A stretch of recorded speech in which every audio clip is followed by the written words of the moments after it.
guys, what's up? It's GVKcollectibles, and it's Mythical Mountain Monday, the show where I get to basically go and talk about some of the comics that I like from the previous week. It's been a while. I mean, it's been at least 1 week, but something to note that you guys need to know is that I've actually started working up my job again, Publix, as I said.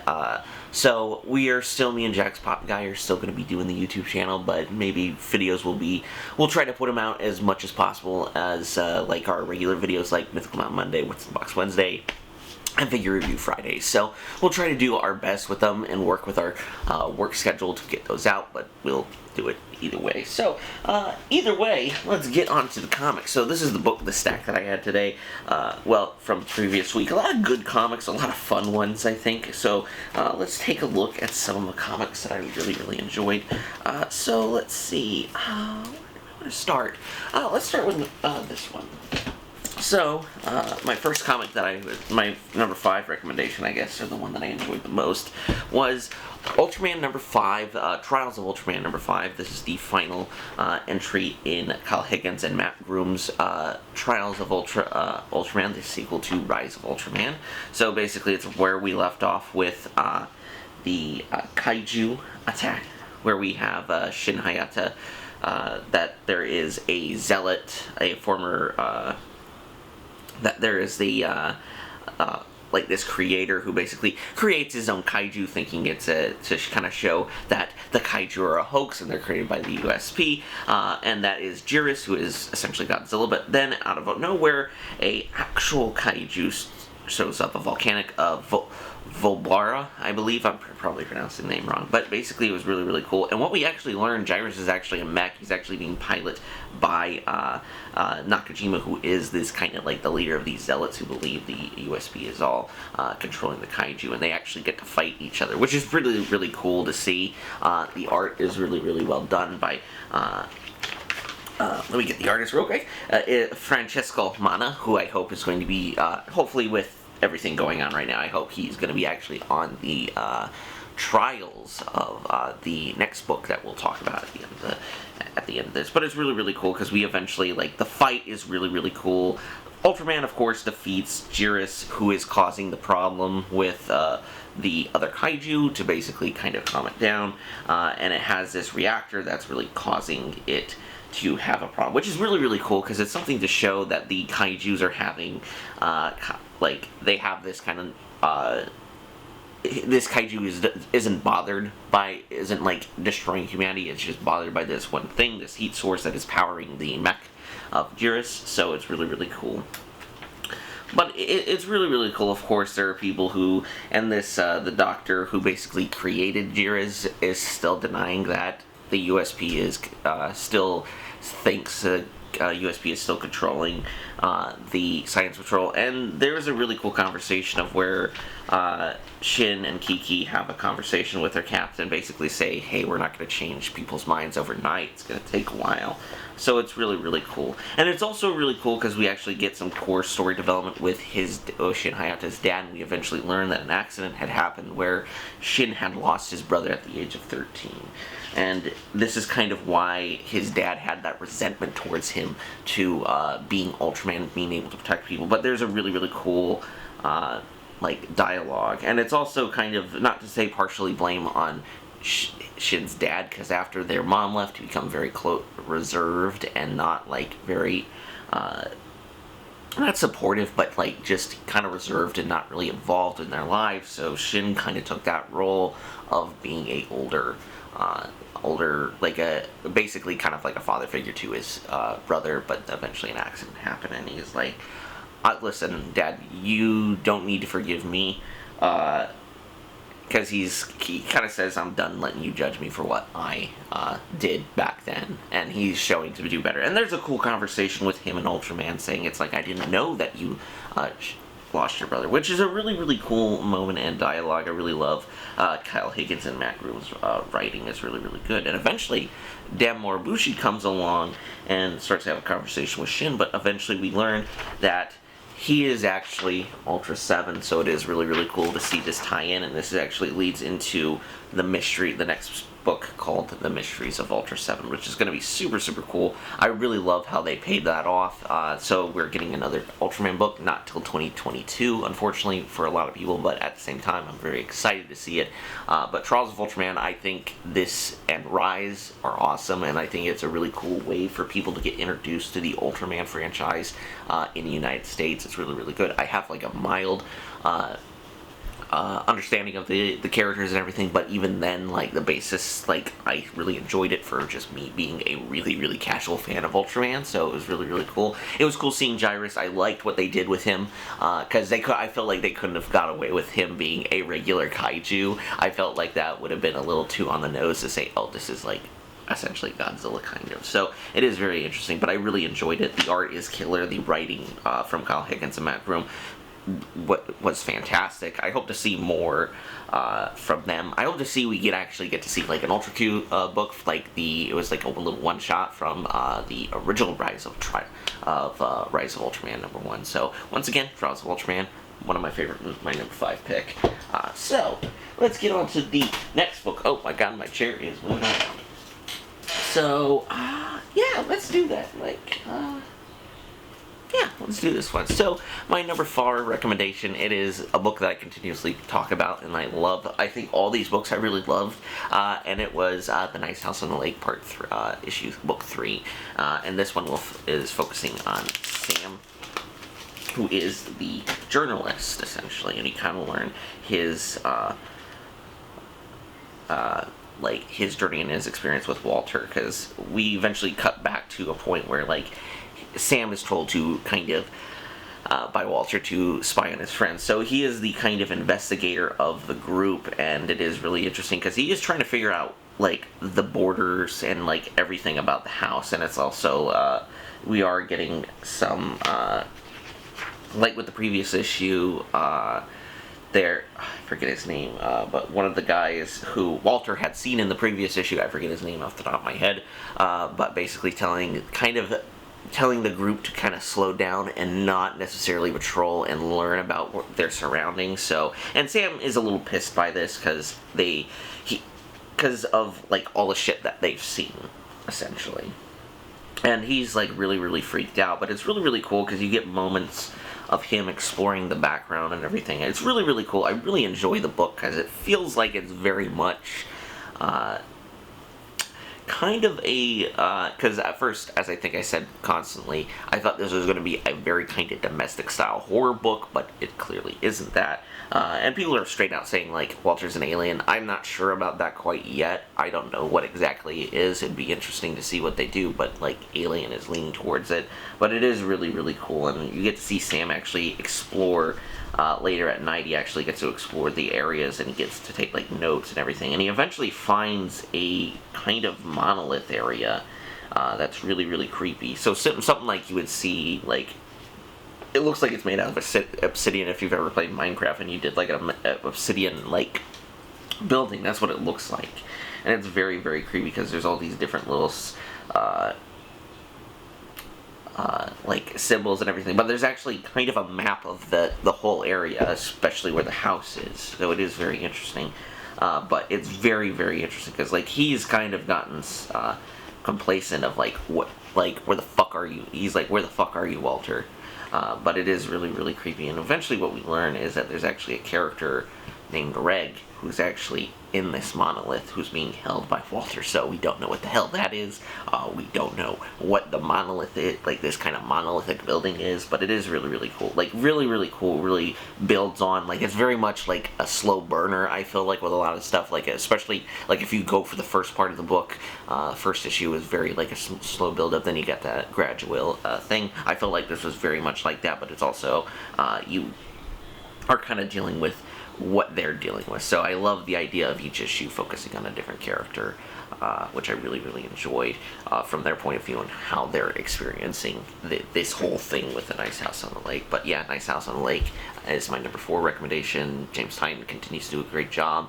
Alvaro Martinez Bruno, I believe is his name, does an amazing job on art, and Jody Belair does wonderful colors. I really love her colors on a lot of this stuff, so I'm very, very excited to continue reading this when the next issue comes out.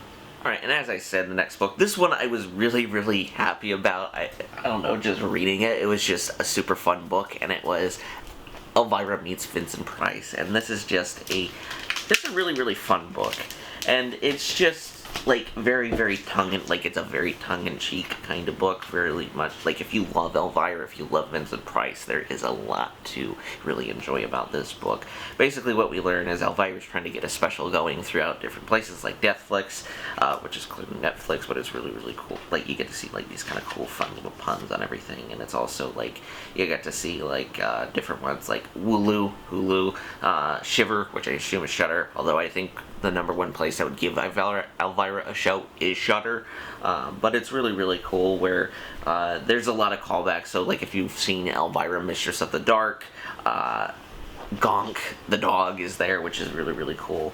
And eventually, she actually has a nightmare, and she's actually talking with Vincent Price, which is really, really cool. So whenever I hear and see the dialogue from Vincent Price, it very much feels like a lot of the stuff he would normally say, which is really, really cool. And eventually, Elvira decides to watch House on Haunted Hill, which is really, really cool, which is really awesome. Then eventually Vincent Price comes out as kind of like a spirit kind of ghost, so it is kind of like that cool, fun tongue-in-cheek of where he's comes out as Frederick Thorne from House on Haunted Hill, so that's really, really cool. I really, really like it. And eventually what we learn is Elvira, there was a movie that Vincent Price had produced in the 70s that is called I believe what it was, the Rise of the Ram. And basically what it is like, this movie is essentially non-existent, but it exists, and it basically just, it will cause the end of the world, which is very, very interesting. And it's actually really, really cool, because you actually see Vincent Price shift between different colors. He actually shifts to Edric Lionheart from The Theater of Blood, which is one of my favorites, and it's actually one of Vincent Price's favorite films, so it is really, really cool to see all this because you get to see a lot of inside jokes, and it's also the producer they eventually run into is just straight up Donald Trump. Like, he's got the crappy comb over, he very much looks like Donald Trump, but, like, once again, the book is really fun and tongue-in-cheek, which I really, really enjoy about the book. I'm very excited to continue reading this book. The art's really, really fun. The dialogue is really, really great.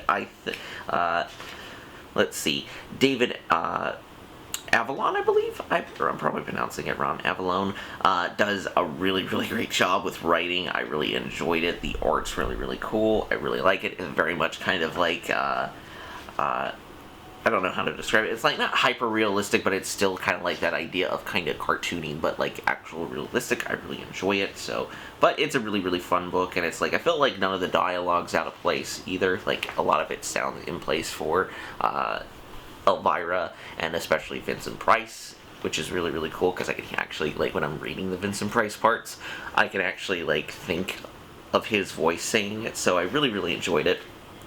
I would recommend this just purely if you love Elvira, Mistress of the Darkness, and you love Vincent Price. This is actually a really, really great book. There's a lot of fun in-jokes, and a lot of, like, cool things that you'll get. Like, you'll know if you love these films, like, if you love these, like, the older horror films, and also Elvira, Mistress of the Dark, as I said. So, that is my #3 recommendation. Really, really good, I have to say. So, with my next recommendation, it is Geiger No. 5. So this is actually the second to last book. Before next issue is going to be issue 6, and that's going to be the conclusion of Volume 1, which is very, very exciting. So basically, what we learn is the kids are eventually and Geiger are taken in by the U.S. government, essentially a stronghold with the U.S. government. And of course, the king is still looking for the nuclear handball. The nuclear football, essentially. But what we eventually learn is in this facility that there is still the vice president, as they're trying to look for the last remaining arsenal of nukes, which is going to be very, very interesting, because it's like, why would they want nukes in this complete wasteland? Possibly to get these kids to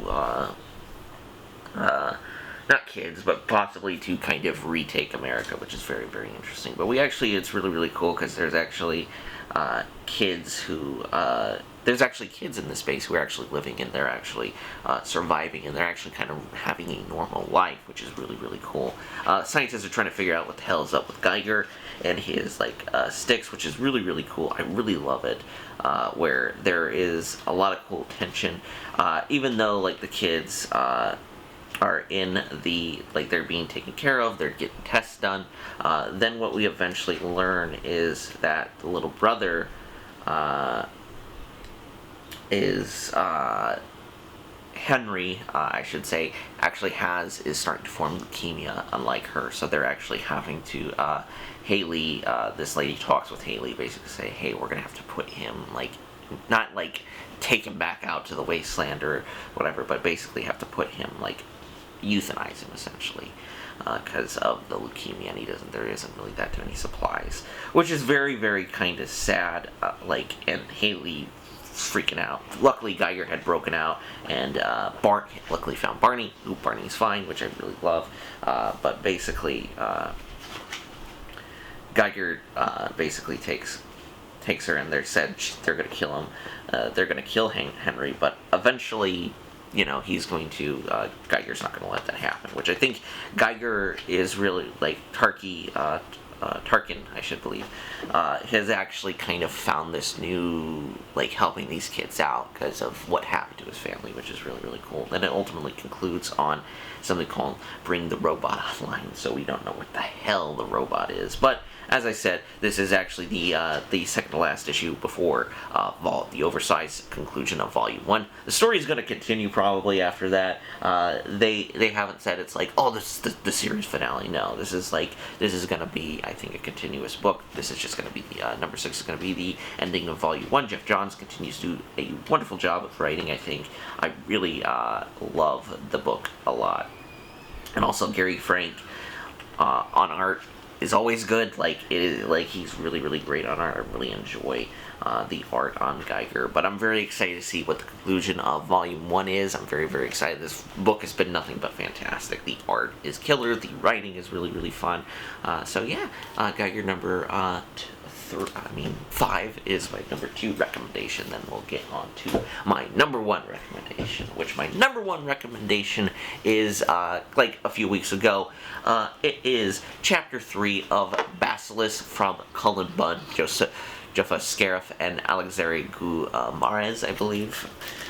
And basically this is kind of a continuation of the story that we've seen, of course, but it is really, really cool because we eventually get to learn Hannah's side of the story. And we do eventually learn that the daughter that got killed in the previous issue was in fact her daughter. And it's like really, really sad of how Cullen Bunn writes this, of where she was just so freaked out and like fucked up from the whole situation of seeing her daughter and her husband, that she was in a hospital for like their funeral. She didn't even get to say like final goodbyes, which is just really kind of shows you how like kind of fucked up that this stuff that happens. And of course Reagan seems to have like, does not necessarily agree with the group that she was with, so it is very the group of the Chimera, of course, but it is very interesting. And basically where they go is this kind of old lodging town to basically spring the attack, essentially. We actually do see the other groups of the member of the Chimera basically go to this gas station, this rest stop area, to get like food and stuff. Then eventually after that, they're like chilling, they're all kind of reconvening. The law enforcement shows up, and basically they fucking kill everybody for the most part. They kill everybody in this gas station. It's really, really not disturbing, I would say, but it is just to kind of show them how little disregard that they have for human life, because they are practically gods at this point. And we actually get to see everybody's abilities. Vanessa actually has this kind of like mist kind of ability that like will turn everybody into mush. Of course, we know Jimmy Boy's ability is that he can basically turn people into cannibals, essentially, which is really, really creepy. And also we see Manny, who actually he blows a whistle, and he essentially has like supersonic like kind thing that fucks him up. The one thing we don't know is Clara's ability, and we just don't know what that is at this point. So it is very interesting. So they all, like, a lot of them I feel like have a lot of abilities from like mythology and that very much the Chimera. And basically what we eventually learn is like the reason that, because Reagan can see them do all this stuff, that Reagan's like essentially they're doing this to basically say they're not punishing you, to basically this is the consequences of what you do. But what we learn is they actually keep one person alive in all their massacres, essentially, to basically continue the story, to follow them, to worship them. So they are trained to like practically be gods almost, which is very, very interesting. And the book, like, this book continues to be really great. I'm really glad Tony got to actually, Mythical Mountain got recommended this to me, because this is really, really good. I really enjoy Colin Bunn as a writer, but I'm really enjoying this story of Basilisk. I think it's really going to be very interesting. I'm very interested to see where they came from, if they were experimental or they were actually like really demigods. So I'm very interested to see. So yeah, that is my number 1 recommendation. It is Basilisk, and then number 3. So with that being said, that's Mythical Mountain Monday, guys. I hope you guys enjoyed today's episode. I know I did. I loved a lot of the books. There was a lot of good books too. Vampirella Hellions is always great. A lot of them. Batman was also really, really cool. So with that being said, make sure to hit like, hit subscribe, hit the little bell notification so you get notified when we upload Mythical Mountain Monday, What's Box Wednesday, Figure Review Fridays.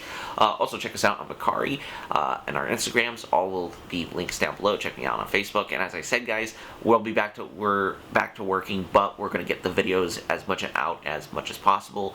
So with that being said, I hope you guys have a wonderful week and be safe, and peace, y'all.